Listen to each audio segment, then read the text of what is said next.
Hi hello అందరికీ, this is Binnu and Ram. నా channel ఎవరైనా కొత్తగా చూస్తూ ఉంటే ప్లీజ్ సబ్స్క్రైబ్ చేసుకోండి.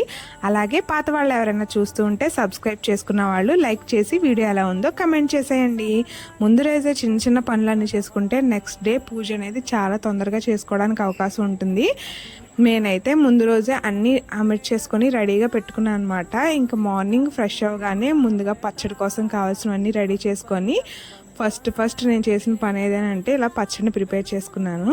కొంతమంది ఉగాది పచ్చడిని ఏదో ప్రసాదంలానే తింటారు, కానీ నాకైతే చాలా ఇష్టం. మా ఇంట్లో వాళ్ళకి కూడా, మా హస్బెండ్కి కూడా వేప పువ్వు అవైలబిలిటీ ఉన్నంతసేపు ఒక 2-3 సార్లు అయినా ఈ ఉగాది పచ్చడిని ప్రిపేర్ చేసుకుంటూ ఉంటాము. చాలా బాగుంటుంది.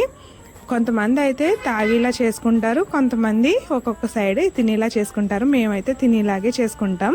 ఉగాది పచ్చడితో పాటు ప్రసాదం కింద దేవుడికి నైవేద్యం కింద పెట్టడానికి బూర్లు అవి వేసుకున్నాం అనమాట. అంతేకాకుండా దేవుడికి ప్రసాదంగా మామిడికాయ పులిహార అలాగే పరమాన్నం కూడా ప్రిపేర్ చేశాను. ఇవన్నీ షార్ట్ వీడియోస్ పెడుతూ ఉంటాను, చూడండి.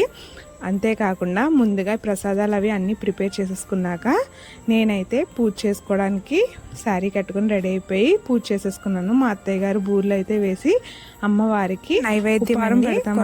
నైవేద్యం అంటారు, నైవేద్యం కూడా పెట్టేసుకున్నాము ఈరోజే. ముందుగా నేనైతే ఇవన్నీ రెడీ చేసిన తర్వాత శారీ కట్టుకుని వచ్చి పూజ అయితే చేసేసుకున్నాను. ఉగాది పచ్చడి ముందుగా టేస్ట్ చేసిన వెంటనే మనకి ఏ రుచి అయితే తెలుస్తుందో అదే విధంగా సంవత్సరం అంతా ఉంటుంది అని అంటూ ఉంటారు కదా. అది ఎంతవరకు నిజం, మీలో ఎవరైనా నమ్మినట్లయితే దాన్ని కమెంట్ చేయండి. నేను ఫస్ట్ టైం ప్రసాదం నోట్లో వేసుకోగానే నాకైతే పుల్లగా అనిపించింది. మరి ఇయర్ నాకు ఎలా ఉంటుందో మీరే చెప్పాలి.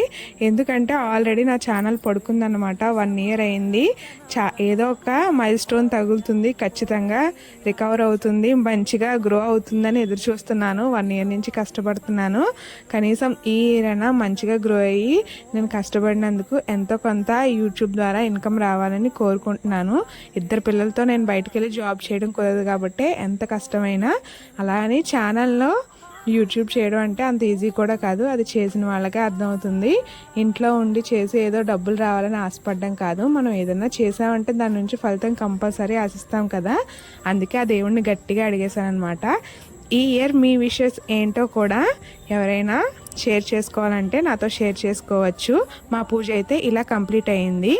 అందరికీ మరొక్కసారి మీకు, మీ కుటుంబ సభ్యులకి విశ్వవసు నామ సంవత్సర ఉగాది శుభాకాంక్షలు. ఈ వీడియో ఎవరైనా కొత్తగా చూస్తూ ఉంటే ప్లీజ్ ఛానల్ని సబ్స్క్రైబ్ చేసుకోండి. అలాగే వీడియో ఎలా ఉందో కమెంట్ చేయండి. వెళ్తూ లైక్ చేయడం మర్చిపోకండి.